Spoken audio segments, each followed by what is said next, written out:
Acquisition, acquisition की term acquire करने से है, यानी कोई चीज़ सीख लेना, उसको ले लेना।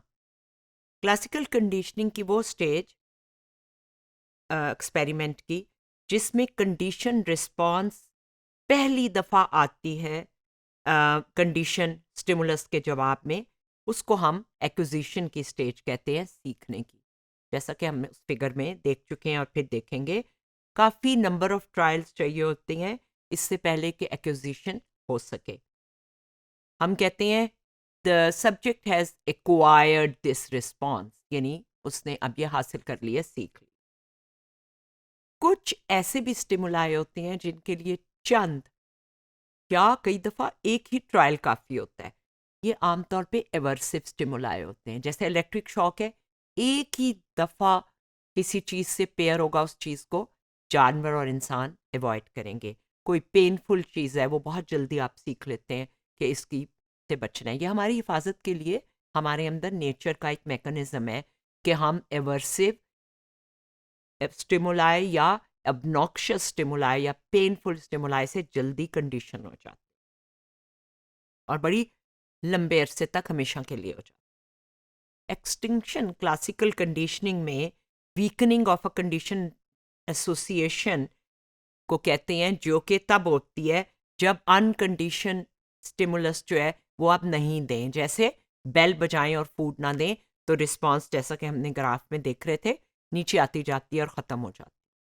स्पॉन्टेनियस रिकवरी होती है कि कुछ देर रेस्ट के बाद दोबारा वही बेल सुनाए, दोबारा पानी भर आता है, दोबारा सेलिब्रेशन होती है।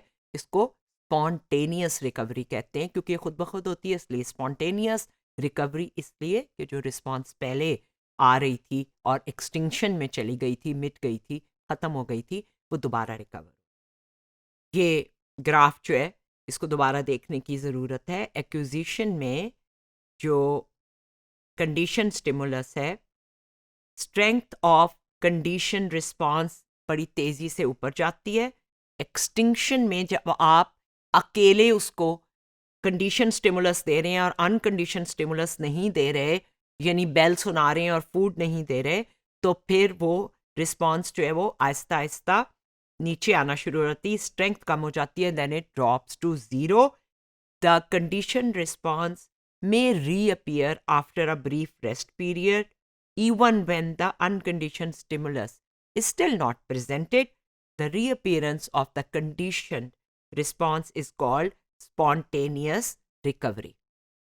Conditioned stimulus contiguous हो, यानी close in time अकर हो रहा हो UCS के साथ, ये ज़रूरी है, लेकिन उसके साथ साथ ये भी ज़रूरी है कि ये प्रिडिक्ट करे कि अब अकरेंस होगी अनकंडीशन की। इसी पे बेस करके ही क्लासिकल कंडीशनिंग होती है। रेस्कोरला ने जो एक्सपेरिमेंट किया था डॉग का, इसकी काफ़ी समझ आती है।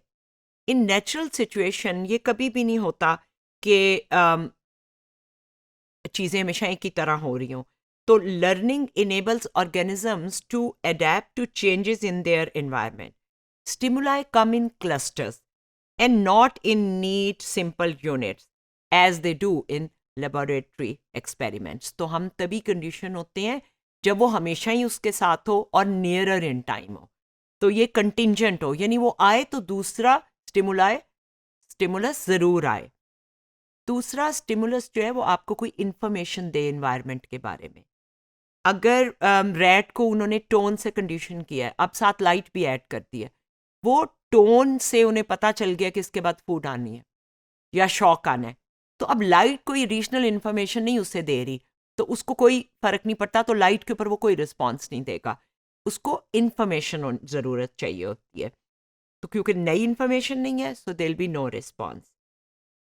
ज़्यादा जल्दी कंडीशनिंग होती है जब कंडीशन स्टिमुलर जो है it stands out against the many other stimuli that may also be present in the environment. और वो जल्दी नोटिस होता है, the more intense it is and the more it contrasts with other stimuli.